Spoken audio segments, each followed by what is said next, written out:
The night sky above Outpost Vega was calm, the stars like tiny white fires burning in the darkness.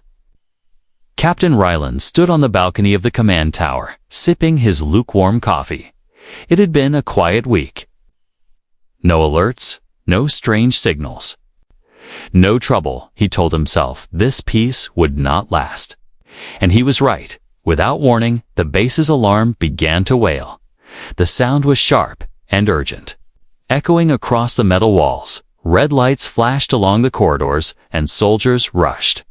To their stations, Ryland threw his coffee aside and hurried down to the main hangar. His boots pounded against the steel floor as the sound of engines filled the air. A large shadow appeared over the landing zone. The soldiers raised their rifles, waiting for his command. Ryland's eyes narrowed as the ship came into view. It was not one of theirs. Its hull was smooth and curved. Glowing faintly with blue light, symbols in an alien language shimmered along the sides. This was an Imperial ship, sent from the Galactic Empire itself. The Empire did not usually send ships to small outposts like Vega. And when they did, it was usually for bad news. The vessel landed with a hiss of steam. The ramp lowered slowly. Everyone expected a tall officer with broad shoulders and a cold stare to appear. Instead, a small figure stepped forward. She was tiny, barely up to Ryland's chest. Her uniform was perfect, black with silver stripes on the shoulders. Her boots shone, and her hair was tied in a neat braid. Her skin was pale with faint glowing. Markings along her neck, her eyes, large and sharp, scanned the soldiers without fear. She looked like a young girl from a distance, but her presence was heavy, commanding. "I am Commander Leora of the Galactic Empire," she said, her voice calm but clear. "By order of the Imperial Council, I am here to take command of this outpost." The hangar went silent. Every soldier turned to look at Ryland, waiting for his reaction. His jaw tightened. He had been captain here for 5 years. No one had ever spoken to him like this. "You must be mistaken." Ryland replied slowly. "I am in command here," without blinking. She reached into her bag and pulled out a small metallic case. She pressed her thumb against it, and it opened with a hiss. Inside was a black datapad with the Imperial seal glowing on the screen. She handed it to him. The message was short and cold. It stated clearly that Captain Ryland was to be reassigned as second officer, effective immediately. Commander Leora was to take over all operations. The order carried the personal signature of the Imperial Council. Ryland's face heated with anger. "This is a joke," he muttered, but no one laughed. Leora stepped past him and began giving orders to the crew. "Activate silent defense mode, reroute power to shield generators, and double the perimeter patrol." Her tone was steady, and the soldiers obeyed without question. Ryland watched in disbelief. Her small figure moved with confidence, her steps quick and precise. She inspected the control panels, checked the guards' weapons, and even adjusted the angle of the landing lights. Every move told him she was no ordinary officer. The crew whispered to each other. Some smirked, others frowned. A few looked impressed. Ryland walked beside her, trying to regain control. "You've arrived without warning, taken my command, and expect me to simply step aside."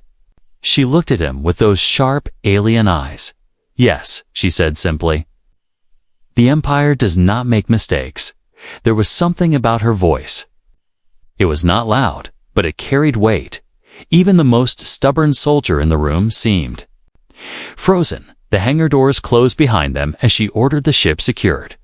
Outside, the night was still and quiet. But Ryland felt the air grow heavier, as if something unseen was pressing down on the outpost. He could not decide what bothered him more, the fact that a stranger had taken his place, or the fact that she seemed to know exactly what she was doing as she walked toward the command room. She glanced back at him. "We have little time," she said. "An enemy is coming." The words hung in the air like ice. The command room of Outpost Vega was filled with a strange mix of tension and disbelief. The crew stood at their stations, pretending to focus on their screens. But every ear was listening to the conversation between Captain Rylan and the pint-sized alien commander who had just walked in. Commander Leora didn't waste a second. She placed the datapad with the Imperial seal in the center of the main table. "Read it," she said, her voice calm, almost too calm. Rylan's hands curled into fists, but he picked up the datapad. The message glowed bright against the dark screen. The words were simple but heavy. It declared that Captain Rylan was demoted to second officer. Effective immediately, the signature at the bottom was unmistakable Grand Admiral Vesk, head of the Imperial Council itself. Rylan's throat tightened. He had served the human fleet for 15 years, fought in 3 border wars, and held this post for 5 years without a single major failure. And now, without warning, without even a hearing, he was stripped of his command by someone who barely came up to his chest. "This is an insult," Rylan said under his breath. But the datapad didn't care about insults. Orders were orders, and the Empire's word was law. Leora slid the datapad back toward herself, locking it with a touch of her finger. Then she turned to the crew. "From this moment forward, all operational orders will go through me," she announced. "Second Officer Rylan will assist me in ensuring this outpost meets Imperial readiness standards." Some soldiers exchanged looks, a few raised eyebrows. One even smirked but quickly straightened when Leora's glowing eyes swept over them. Rylan stepped forward, his voice low but sharp. "You walk in here with no explanation and expect my crew to follow you blindly." Her head tilted slightly.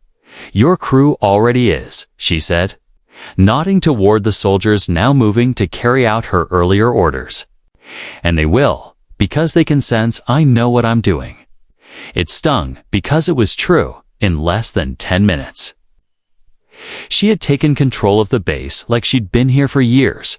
Her voice was measured, her commands efficient. She spoke without hesitation, never second-guessing herself. Still, Rylan wasn't ready to surrender completely. He followed her as she moved from console to console, reviewing systems, checking data feeds, and adjusting patrol schedules. "At least tell me why you're here," he said. She glanced at him briefly. "Because your outpost is about to face something it has never faced before."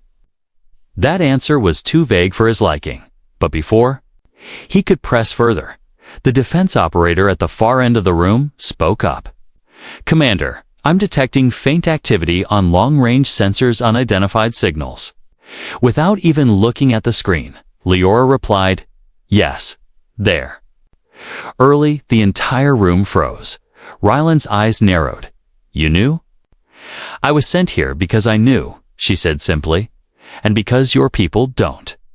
Her calmness was almost unnerving. She moved to the main display and brought up a tactical map. Several faint red blips appeared at the edge of the grid. Barely visible against the black, "They will be here in less than 3 days." She said, "We will be ready." The word we caught Rylan's attention for a moment.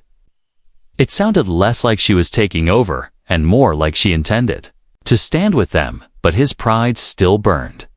"You could have at least spoken to me before humiliating me in front of my crew." Rylan muttered. She stopped, turning toward him fully. Her glowing markings seemed to flare slightly. "This is not about your pride, Second Officer. This is about survival." Something in her tone shut him up, not because she was threatening him, but because she truly believed what she was saying. Within the next hour, the command room was buzzing with activity.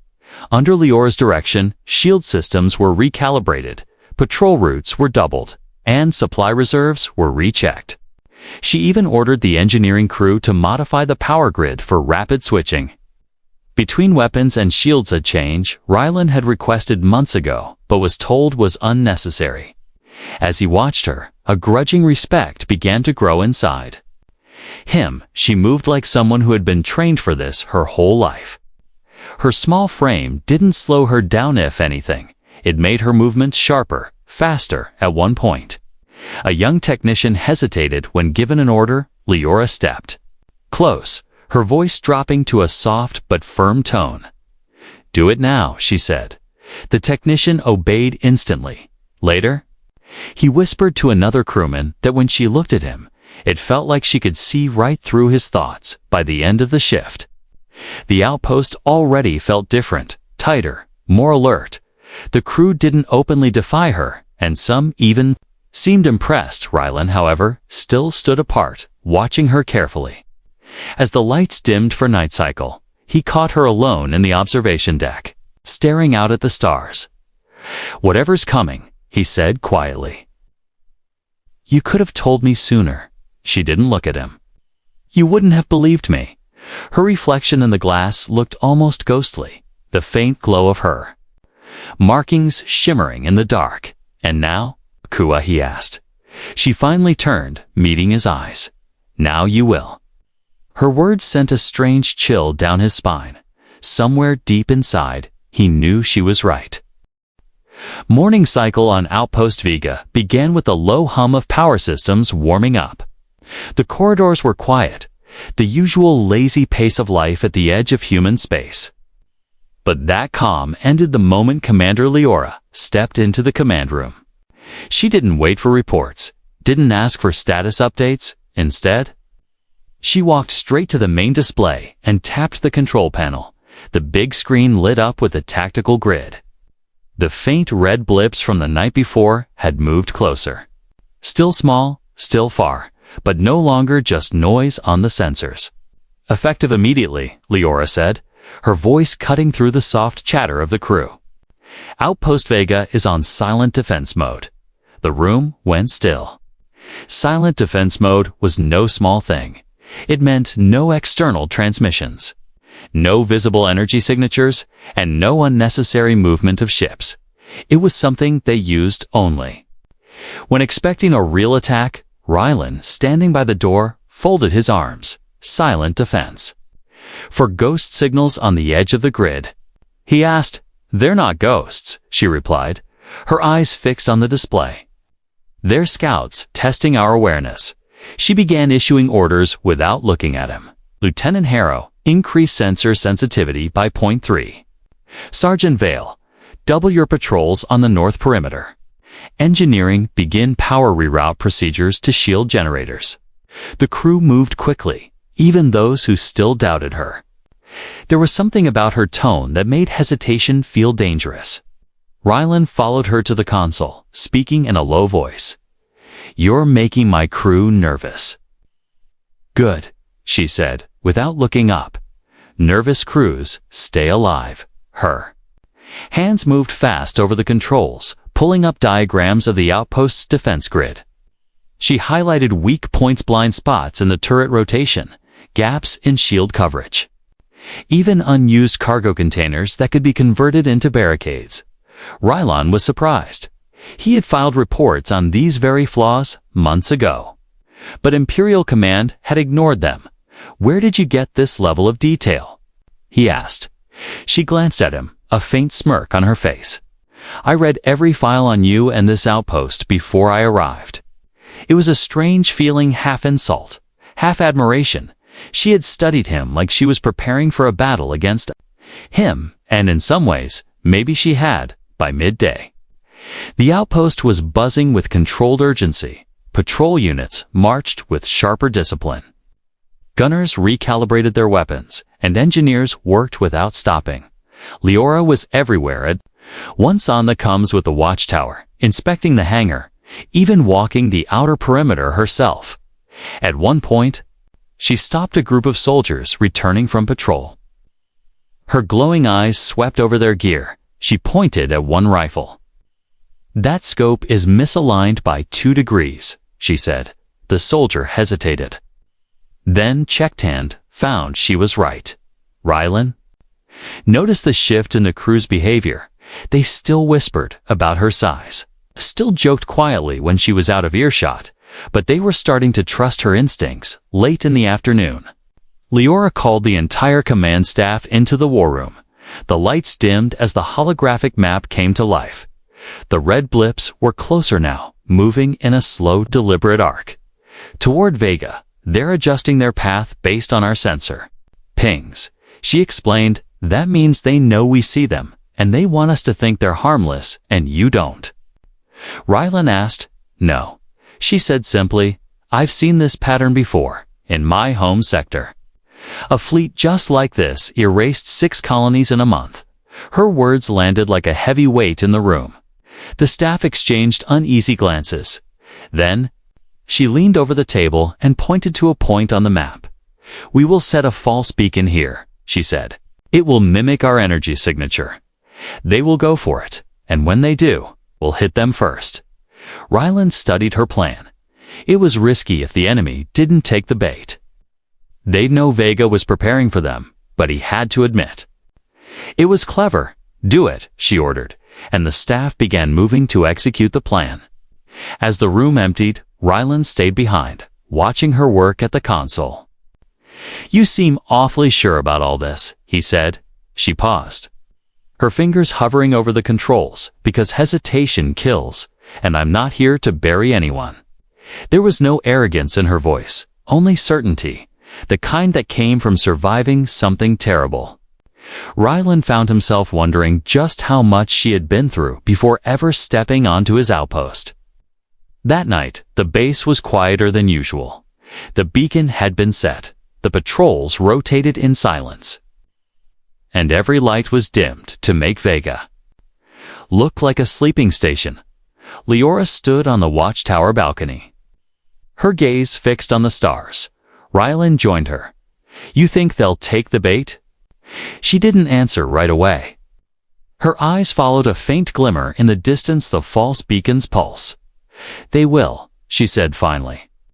Predators always chase the easiest prey.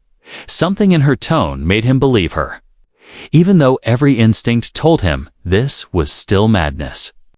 In the cold night air, with the silent hum of the outpost beneath them, Ryland realized something strange for the first time since she arrived. He didn't feel like she had stolen his command. He felt like she had taken responsibility for all of them, and that was far more dangerous than he had expected. The next morning, Outpost Vega woke to the sound of a sharp, continuous alarm. Crew members rushed from their bunks, grabbing rifles, strapping on armor. The command room lit up with red indicators warning of an attack. Ryland burst through the door, eyes scanning the tactical display. What's the situation? He demanded. Leora stood in the center of the room, completely calm. Her hands moved quickly over the controls. This is a drill, she said. Her voice was steady. But the orders she gave were lightning fast. Enemy fleet detected at grid 6, shields at 70%, weapons at standby. Some of the crew froze, confused. Ryland's eyes narrowed. You called a false alarm. It's not false, she corrected without looking up. It's training. Within seconds, the crew moved as if they were under real fire. Gunners swung their turrets to ward imaginary targets. Engineers rerouted power from life support too. The shield grid patrol squads sprinted to their defense posts. The base trembled as the simulated impact of enemy weapons echoed through the speakers. Ryland tried to keep up with her orders, but she was moving faster than he could think. She coordinated patrol movements, called out shield adjustments by decimal points, even told individual gunners when to switch targets. Her timing was perfect. The simulation ended abruptly after only 5 minutes. The tactical map showed the outpost destroyed. The crew stood in stunned silence, breathing hard. Sweat glistened on foreheads. Leora looked around the room. You're too slow, she said simply, and too predictable. Her words stung, but she didn't soften them. She replayed the simulation on the big screen, pointing out every mistake. Your turrets move in a set pattern, she explained. Any skilled enemy will predict it. Your shield recharge cycles are too long, and your comms chatter is too loud. It gives away your timing. Some soldiers looked angry, others ashamed, but no one argued. Ryland stepped forward. "All right, you've made your point," he said, but Leora shook her head. "No, I haven't." She walked to the center of the floor, tapping a control on her wrist device. The lights dimmed, and a new simulation began. This time, she took direct control of the defense grid. The crew watched in silence as the turrets moved irregularly, switching angles in ways no one expected. Shield recharges happened in bursts, not cycles. The base seemed to vanish and reappear on the sensors, confusing the simulated attackers in less than 3 minutes. The attacking fleet on the display was in retreat. When the lights came back on, Leora stood still. "Breathing evenly, that is how you survive," she said. Ryland stared at the tactical map. The difference was obvious. "How did you do that?" he asked. She finally looked at him. "I think faster than your systems," she said simply. "My people are trained from childhood to calculate patterns in real time. And I've fought enemies that make your pirates look like children playing with sticks." Her tone wasn't meant to insult, but it carried weight. A reminder that she had seen battles they couldn't imagine. As the crew dispersed, whispers followed her. Some were impressed, others unsettled. A few wondered aloud if she was more machine than flesh. Later that day, Ryland found her alone in the war room. Staring at the holographic star map, her markings glowed faintly in the dim light. He stepped closer, lowering his voice. "You've been in a fight like this before, haven't you?" She didn't answer right away. Instead, she tapped the map, zooming in on a sector far from Vega.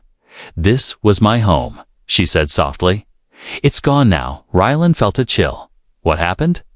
"The same thing that's coming here," she said, only faster. Her voice was quiet, but there was no fear in it. Only certainty. For the first time, Ryland understood why she seemed so unshakable. She wasn't guessing, she was remembering every order, every adjustment, every harsh word was born from survival that night. While the outpost settled into uneasy rest, Leora worked alone in the control tower. Her fingers moved over the panels like she was playing an instrument. Every system was tuned, every sensor recalibrated, every turret given a new targeting cycle. Ryland watched from the shadows, realizing something he hadn't before. She wasn't just preparing for a fight, she was preparing for a war. And somehow, she was doing it all without showing the crew how worried she really was. When she finally noticed him, she didn't look surprised. "You're still awake," she said. "So are you." He replied. She allowed a small smile. "If they come tonight, I want to be ready."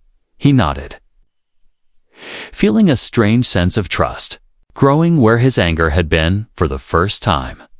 He wasn't thinking about his demotion. He was thinking about the battle they would have to fight together. The third night after Leora's arrival was colder than usual. The stars above Outpost Vega seemed sharper, brighter, as if the universe itself was holding its breath. Inside the command room, the crew worked quietly, their voices low, their eyes flicking often to the sensor screens. Ryland sat at his station, sipping stale coffee, trying to convince himself that the faint signals they'd been tracking were nothing more than deep space interference. But when the long-range scanner gave a sharp double beep, his heart sank. "Contact the sensor," officer said, his voice tight. Multiple vessels entering outer range. Leora was at the display before anyone else, her glowing eyes fixed on the red shapes forming on the tactical grid. "Magnify," she ordered. The screen shifted, and for the first time, the enemy came into focus. They were nothing like human or imperial ships. Their hulls were jagged, like black stone ripped from a mountain. No running lights, no visible markings, just shadowy, irregular forms gliding through space like predators in the deep. "Void hunters," Leora said quietly. The words made several crew members shift uncomfortably. Ryland had heard story raiders that came from uncharted voids between galaxies. Creatures that didn't trade, didn't talk, only destroyed. But he'd never seen one in person. They've split into 3 groups, Leora continued, her tone calm but urgent. 2 flanking units, 1 main spearhead. It's a hunting formation. Rylan leaned closer to the screen. Hunting what? Us, she said simply. She turned to the crew, her voice suddenly sharp. Activate silent defense. Maintain all beacons at minimum output. Bring turrets online, but do not fire until my command. The outpost moved like a living thing. Shields powered up, weapons hummed. The hum of energy flowing through the walls was almost like a heartbeat. The lights dimmed further, casting the command room in shadows. The enemy ships moved slowly, almost lazily, as if they had all the time in the galaxy. Rylan felt his throat tighten. Why aren't they attacking? They're testing us, Leora replied. They want to see if we're nervous enough to make the first move. Hours passed. The Void Hunters didn't close the distance. Instead, they stayed at the edge of sensor range, drifting, shifting positions, sending out small probe ships that never crossed the line. It was a psychological game, and Rylan hated it. He wanted to act, to strike first. But Leora's orders kept the outpost still, waiting near dawn cycle.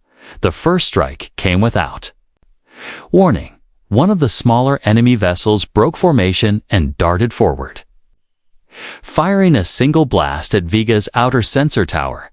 The impact lit up the night like a flare. Tower 3 is down, the defense officer reported. Minimal damage to main systems. Rylan's hand hovered over the command console. We fire back. Hold, Leora said firmly. Her eyes were locked on the tactical display that was bait. Seconds later, 3 larger enemy ships surged forward from the opposite direction, aiming for the outpost's unshielded side. But before they could fire, Leora gave the order. Turrets, 2 through 7 fire. The guns roared to life, streams of red energy cut through the black. 2 of the attacking ships broke formation, spinning away with visible scorch marks. The third was hit squarely and vanished in a burst of flame and debris. The crew erupted in cheers, but Leora didn't smile. That was just the first wave, she said. They'll be back, and harder.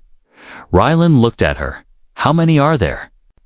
She tapped the display, zooming out, the grid filled with red. More ships appearing from the darkness beyond sensor range. Dozens of them, maybe more. Enough to wipe this outpost off the map if we make a single mistake, she said. The weight of her words pressed on everyone in the room in the hours that followed. The Void Hunters changed tactics. Sometimes they vanished completely from the sensors, only to reappear in different positions. Other times they moved so slowly it was hard to tell they were moving at all. It was like being circled by predators in the dark. Leora never left the command chair. Her glowing markings seemed brighter under the dim light. Every order she gave was precise, every move calculated when the next attack came. It was sudden and brutal, for enemy ships charged straight at the main docking bay. Their weapons tore into the outer plating, sending chunks of metal spinning into space. Alarms wailed. The air felt thick with tension. Redirect power from secondary shields to docking bay defenses. Leora ordered, seal all internal bulkheads in Section 5. The counterattack was fierce. Vega's turrets pounded the enemy. And after a tense 2 minutes, the hunters pulled back again, leaving wreckage drifting between them and the outpost. As the crew worked to repair the damage, Rylan approached her quietly. They're testing every weakness, he said. Yes, she replied. And when they find one, they will strike for real. Her calm tone was more unsettling than panic. She wasn't guessing, she knew, and somehow that made him trust her even more. The crew settled into tense readiness. No one joked now. No one doubted the tiny alien commander. Even the most stubborn officers followed her orders without question. By the end of the cycle, Rylan realized something Leora had not only taken, Command, she had taken control of the fear, turned it into focus, and in the shadow of the Void Hunters, that might be the only reason they were still alive. Asterisk, the attack came in the dead of night cycle. The outpost was running on low lights. The corridors quiet, the hum of the power system steady. Most of the crew were at their stations, still on high alert. But no one expected the Void Hunters to strike so suddenly. The first warning was the shudder of the station's hull, followed by the deep boom of an explosion somewhere on the east perimeter. The lights flickered, alarms screamed, and the tactical display lit up with red markers rushing toward Vega from every direction. Multiple contacts closing fast. The defense officer shouted. Leora was already in motion. Her voice cut through the noise, all turrets full. Power. Target groups 3 and 4. Leave group 2 to me. Ryland's head snapped toward her. Leave it to you. That's an entire squadron, but she was already moving toward the hangar bay. Ryland swore under his breath and ran after her. The floor vibrated under their boots as more impacts shook the station when they reached the hangar, to smaller Void Hunter ships were forcing their way through the magnetic barrier. Their jagged holes scraped against the docking frame, sending sparks and shards of metal into the air without hesitation. Leora leaped into the cockpit of one of the outpost's fighter craft. She moved with surprising speed for her size, fingers flying over the controls as the systems roared to life. Ryland climbed into the seat beside her, still half in disbelief. You know how to fly one of these? She gave him a sharp glance. Better than you think. The fighter shot out of the hangar with a burst of blue light. The sudden force pushed Ryland back into his seat ahead of them. The jagged black shapes of the Void Hunter ships loomed larger by the second. Target their engines, she said. They can't swarm us if they can't move. Ryland lined up the first shot, firing a blast of energy that struck the rear of the nearest enemy craft. Flames erupted and the ship spun away. Vanishing into the dark, the second enemy ship broke formation and came straight for them. Its weapons spat bright streams of energy that lit up the black. Leora jerked the fighter hard to the left, the shots missing by meters. Her small hands gripped the controls like they were part of her. Every movement smooth and precise. Coming around, she said. Looping the fighter in a tight arc, Ryland fired again, and the second ship exploded in a burst of red and orange. Back at the outpost, the battle raged. The Void Hunters had split their forces, some keeping the station's turrets busy, while others tried to breach docking bays. Leora swung the fighter low over the perimeter, blasting a Hunter ship that was seconds away from crashing into the shield generator. Nice shot, Ryland muttered. But she didn't respond. Her focus was absolute. For the next 10 minutes, they fought like they'd trained together for years. Leora flying with impossible speed, Ryland firing with deadly accuracy. Enemy ships fell one after another, their debris scattering like shattered glass in the void. But the Hunters didn't retreat. More kept coming, the black shapes multiplying on the radar. Ryland's hands ached from gripping the weapon's controls. Sweat trickled down his back. We can't hold this pace forever, he said. We won't have to, she replied. One more push. She angled the fighter toward the largest enemy vessel in the formation, a ship twice the size of Vega itself. Its hull bristled with weapon mounts, and its engines glowed like molten fire. You're insane, Ryland muttered, but he kept his finger on the trigger. The big ship opened fire. Beams of searing light slicing through the darkness, Leora weaved between them with inhuman precision. The fighter jolted as a blast grazed their wing. Warning lights flashing on the console. Now, she said, and Ryland unleashed a full volley. The shots tore through the enemy's side, striking something vital. A chain of explosions raced along its hull, and the massive vessel shuddered, breaking apart in a slow, fiery collapse. The remaining Hunters hesitated, their formation breaking. That was all Vega's turrets needed. The station's guns roared to life, finishing off the stragglers. By the time they returned to the hangar, the battle was over. The air inside the bay smelled of smoke and scorched metal. Crew members were cheering, some slapping Rylan on the back, others staring at Leora with open respect. She climbed out of the cockpit, brushing soot from her uniform. Her glowing markings dimmed as her breathing slowed. Rylan stood beside her, still catching his breath. "I take back what I said about you being too small for command," he admitted. Her lips curved into the faintest smile. "And I take back what I thought about you being too stubborn to follow orders." For a brief moment, the tension between them eased. They weren't captain and usurper anymore, they were survivors. And after what they'd just faced, Rylan knew something for certain. The tiny alien commander wasn't just here to lead, she was here to fight. And she was worth following into whatever came next. Asterisk, the battle was over. But Outpost Vega didn't feel like it had one. The halls were filled with the sounds of repair crews welding broken plating, medics rushing the wounded to the infirmary, and engineers shouting over the hum of damaged systems. The air carried the sharp smell of burnt circuits and smoke. Rylan walked through the main corridor, still wearing his scorched flight suit. Every soldier he passed gave him a nod or a tired smile. But their eyes always slid toward the smaller figure walking beside him.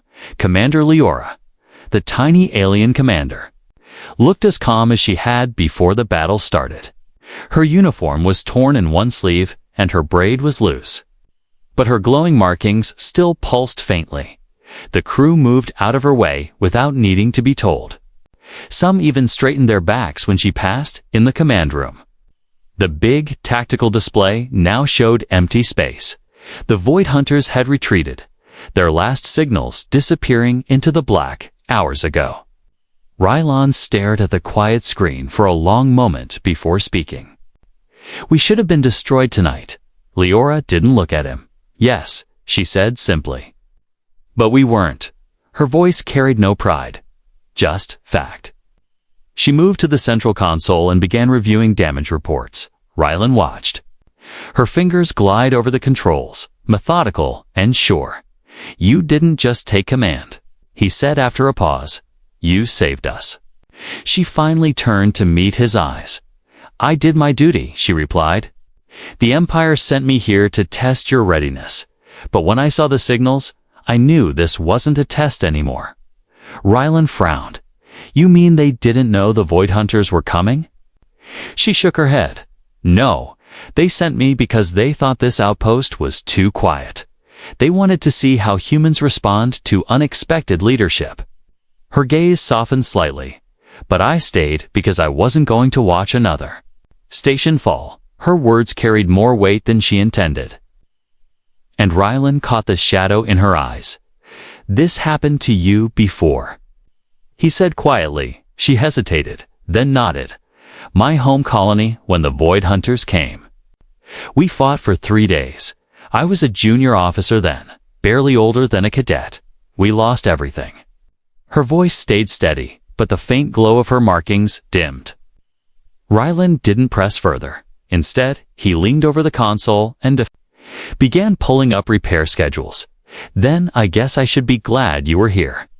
A faint smile touched her lips. "And I should be glad you didn't ignore me completely." They worked side by side for hours, directing repair teams, reallocating supplies, and updating patrol routes. The crew followed their combined orders without hesitation now. The earlier doubts, the sideways glances, the quiet jokes about her height, they were gone, replaced by respect. By the next day, the outpost was stable again.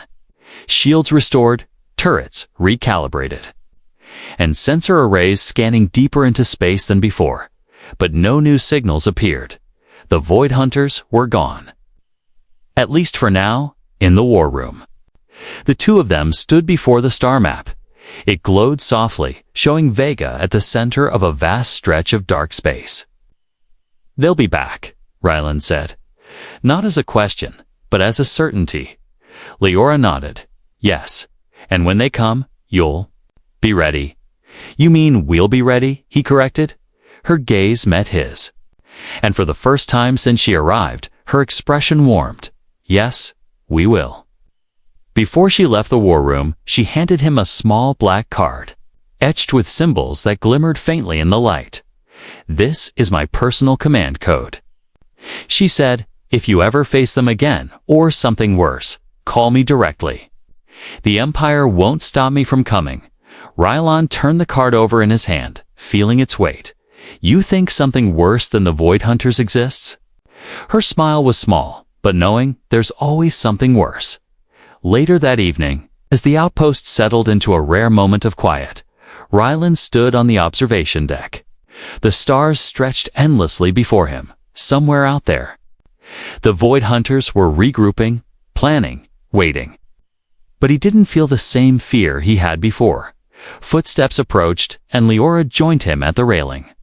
You could have gone back to the Empire already, he said. I could have. She agreed, but I wanted to see the repairs through. And make sure you understand something. What's that? He asked. She looked at him, her eyes reflecting the starlight. I didn't come here to take something from you. I came to make sure you keep what matters, your people, your outpost. Your place in this galaxy. Rylon was silent for a moment, then nodded slowly. Then I guess I should thank you. You already did, she said, with the faintest smirk. When you followed my orders in the hangar, they stood there for a long while, saying nothing, watching the stars. In the distance, the void was vast and cold, but it no longer felt empty. When she finally left for her quarters, Rylon stayed at the railing. Turning the small black card over in his hand, he didn't know when he would need it, but he knew one thing for certain: if that day came, he wouldn't hesitate to use it, because now, tie-sized alien commander who once demoted him wasn't just someone the Empire sent. She was an ally, a fighter, and maybe the one person he'd trust with his life when the darkness came again.